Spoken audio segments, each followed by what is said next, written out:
What's up everyone, my name is Rad and I am here today bringing you my guide on Yelan. I'll be going over her talents, skills, constellations, recommended weapons, artifact sets, and maybe team compositions, but you'll see what I mean later in the video. This one is special because it's my first ever 5-star character review, alongside Yelan being my favorite Genshin Impact character as well.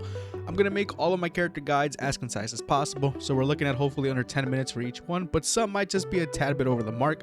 Timestamps will be listed down below in the description. Without further ado, let's drop that transition. Usually combat talents first, but I do have to go over something within her normal attack. This is her breakthrough. This is a state you enter once you've been out of combat for 5 seconds. It'll cause her next charge shot to have 80% decreased charge time. Once charged, you can fire this shot called Breakthrough Barb, and it will dish out AoE hydro damage based on Yelan's max HP.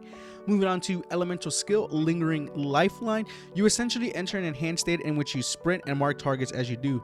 Those that you marked are binded by a lifeline. Once your elemental skill ends in any manner, you will deal hydro damage based off Yelan's max HP to those who have been marked. There are two variations, press or hold, or technically tap. With press, you just move a short distance. You deal AoE damage, essentially. With hold, you can travel much further distances. It'll increase your resistance to interruption for every enemy marked by the lifeline. And when it explodes, it will grant Yelan a 34% chance to reset her breakthrough state. Also, during the duration of the hold variation, it will also recover your stamina as well. This duration is about 3 seconds, I'd say. The cooldown is 10 seconds. Moving on to her elemental burst, Adept Clarion Dice. So normally, I would describe this in detail, but it's basically the 5-star version of Sincho's elemental burst. It follows the exact same formula. Only difference for Yelan is that the hydro damage is based off her max HP. This lasts for 15 seconds, has a cooldown of 18 seconds, and energy cost is 70. Passive talents, turn control. Having between 1 through 4 different types of elements in your party will increase Yelan's max HP by either 6, 12, 18, or 30%. Adapt with ease. While Exquisite Throw is in motion, your current character deals 1% more damage. This ramps up by 3.5% damage every second. Maximum cap damage accumulated is 50%. This effect resets if you do cast your elemental burst again. So with 5 stars, I don't see 6 unless I absolutely feel the constellations are worth it. At base, Yelan is incredibly powerful, and anyone who summons for her will most likely be satisfied with her. With Yelan, I went for C1, and I'll explain why in a bit, but I do want to preface, I highly do not recommend going for constellations on 5 stars unless 1, you absolutely love that character and want to have everything for them. 2, you've been saving primo gems for a long time and want to commit to them. 3, you have expendable money for such purchases. Besides that, save your money or spend responsibly. I'll be skipping her C3 and C5 as they only provide 3 levels to her skills. C1, Enter the Plotters, adds an additional charge to her elemental skill, thus you can use it in back-to-back successions. Earlier I said I went for this constellation, and the reason is because it provides even more energy recharge particles for her and her team. Also, I'm able to focus more on HP percentage for her goblet artifact as opposed to energy recharge. If you are going for constellations, this is the one I recommend to stop at. It'll suffice more than enough. C2, Taking All Comers. When Exquisite Throw performs an attack, it shoots an extra arrow that deals hydro damage based off 14% of Yelan's max HP. This effect could trigger every 1.8 seconds. C4, Bait and Switch. For every enemy marked by a lifeline and then explodes, it'll increase all current squad members' HP by 10% for 25 seconds. A maximum cap of 40% can be achieved. And C6, Winner Takes All. Upon using your elemental burst, you will now also enter in a mastermind state. This basically makes your normal attacks into breakthrough barbs. These barbs damage will be considered as charge attack damage that deal 156% of normal breakthrough barb damage. This will last for either 20 seconds and will also be fully cleared after she shoots 5 shots.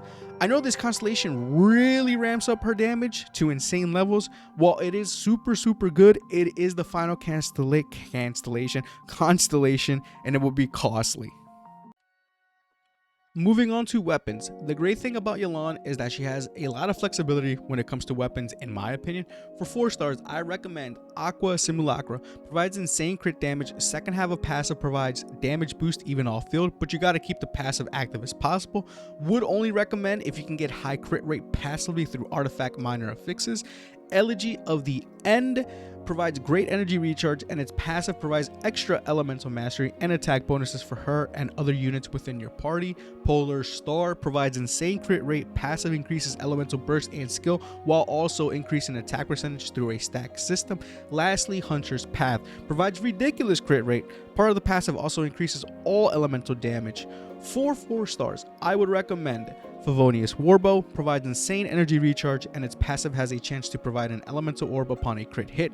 This will regenerate 6 energy for the respective party member. This is my personal favorite due to the ease of use. I'm not too crazy about maximum damage, so it works for me.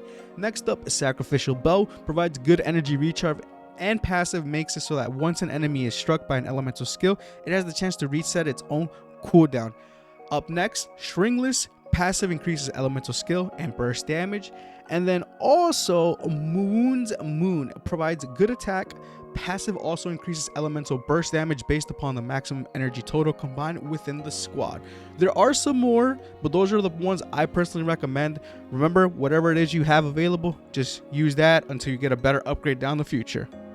Or is it down the future or later down in the future? You get what I'm saying.